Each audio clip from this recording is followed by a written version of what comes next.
the week season finale from Great Mills High School as the Hornets hosted rival LEONARDTOWN.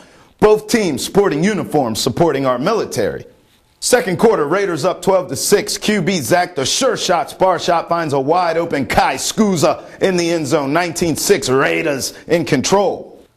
Still in the second now, running back Tyrone Hayward makes Swiss cheese out of the Hornets defense. Raiders will go into halftime with a 33-6 lead. Before halftime could ever start, there was a penalty on the final play. You can't end the half on a penalty, right? I guess the band has self-imposed halftime here. The refs are still talking, trying to sort it all out. And the band is saying, hey, we got a halftime show to do. So here from Great Mills, I guess the penalty will be enforced when we begin the second half. The refs actually walking into the I think he's going to throw a flag on the band. This could be a 15-yard penalty on the band for intrusion. In the second half, it was same old, same old. Here, QB Jose Vasquez is picked off by Doug Bauman, and he's going to take it to the house. He's the kicker. He ended with 2 interceptions on the night as LEONARDTOWN cruises to the 50-6 beatdown of Great Mills, improving to 8-2 on the season. Hey, Kai Scusa, you got the juice now. Played football with all of these people since about 4th grade. We're best friends. You know, I went through my ups and downs with all these coaches, and I mean, I couldn't ask for a better set of coaches. And we're a family. It comes down to it. We're one family. I mean, we're all friends. Everyone on this team hangs out. Everyone is friends. That's what it comes down to. We play together as one. I mean, that's what great teams do. All right, we're here now with, you're going to love this nickname, QB, quarterback, Zach, the sure shot, spar shot. First of all, I just want to say, beginning of the season, I trademarked that nickname, yes, okay?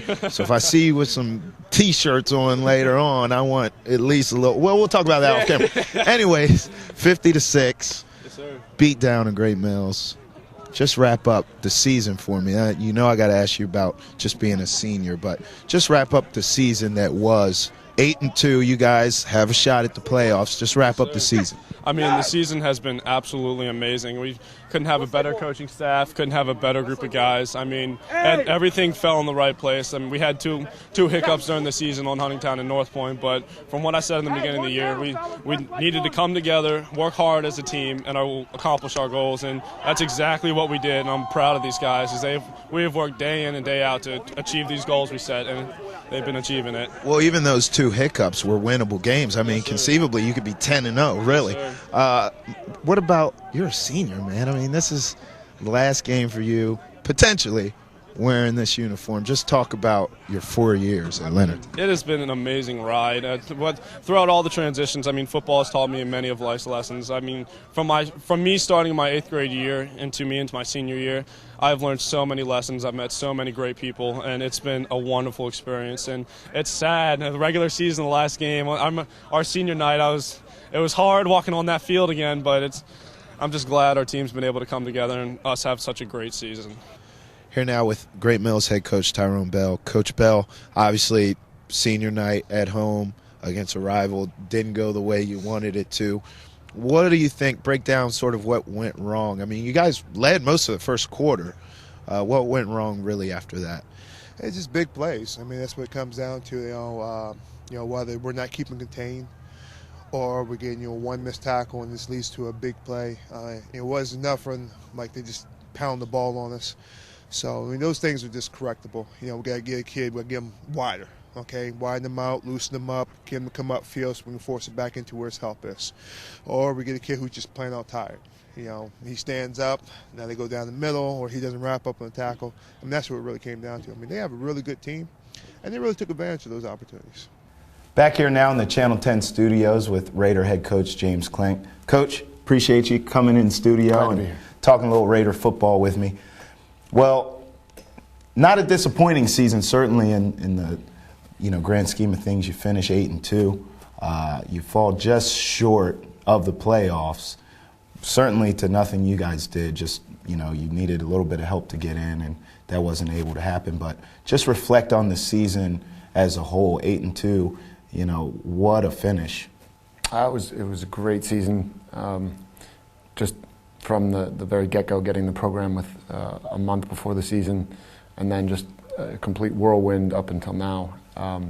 It was very gratifying in many respects. It was disappointing that we didn't meet our goal, but it was just I'm still just having it ended, less than 24 hours ago. I'm still personally reflecting on it, but to do what we did that no one else has done with an 8-win season at Leonardtown is something that we can all hang our hats on.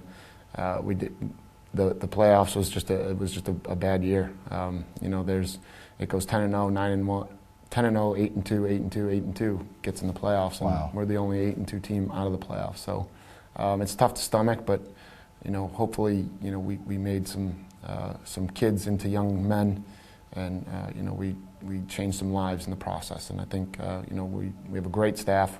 We had great kids. That I've known so many of these kids for so long, and there's so many. I mean, hold on to that roster. There's so many coaches, future coaches, and hopefully future Raider coaches on that roster, and I'm very proud of all of them. I'm sort of piggybacking off of that. How do you grow from this season? I mean, such a successful season. As you said, you fell a little short on where you guys wanted to get to, but certainly still, nothing to hang your head low at. How do you grow, move forward, and start getting into the playoffs? Well, we just reload. We try to. It's going to be a weight room thing. I think that the current group set a standard that is going to reflect in every kid that comes through that program. The coaches understand the expectation, the juniors understand the expectation, and we have a responsibility to these seniors to carry that forward. That's what direction we're headed in, and we just got to figure out what mistakes were made, and then not make those mistakes over again. So we don't have a situation like we had. Not that there are any glaring mistakes, but what things can we alter? What can we do in the off season to make us better prepared for the in season? And what can we do in season, in practices, game film? How can we improve the quality of our practices and program? 8-2 for a first-year head coach, not too shabby. Of course, you were an assistant on the staff for a long time, Yes. but assess your first year as head coach and just give me a sort of a self-assessment and breakdown of how you did in your first year. I think I did all right. I think my strength lied in my flexibility, the ability to change and listen. I think that's the one thing. I'm surrounded by great football minds, and so it would be my problem if I did not listen to those guys, and I think I did. I think we made the necessary adjustments. We were primarily wing T for the first part of the season, and then we saw an opportunity that we thought we could capitalize on switching to a little more I formation, and then throwing in a little bit of spread with some changing in personnel. And then by doing that, I thought that made us a better, more potent football team. And we finished the season with 5 straight wins, and that's we're all proud of that.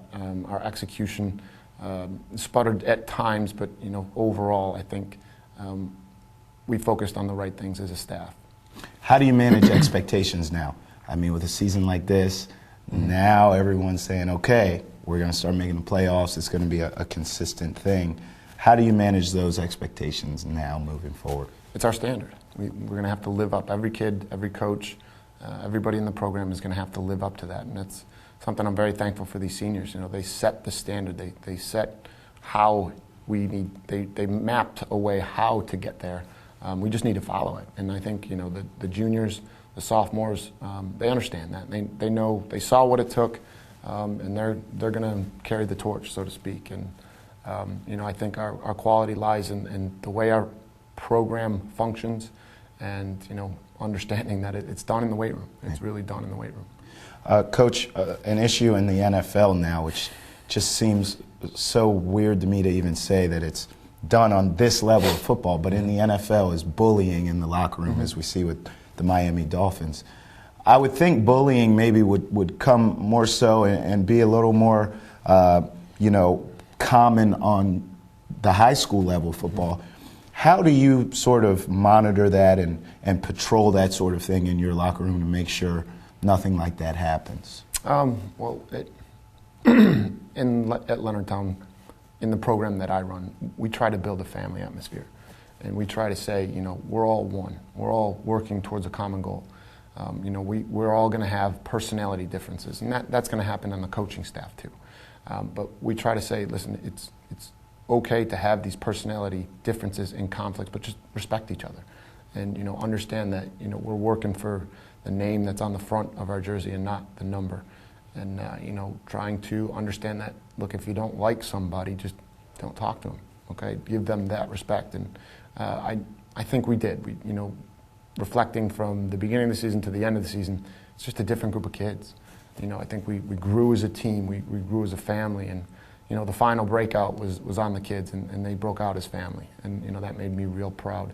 But as far as a bullying situation, I think that's that can be facilitated from multi-areas, multiple people. But it's just, I personally believe that if you build that family atmosphere, you really don't have to deal with those types of things.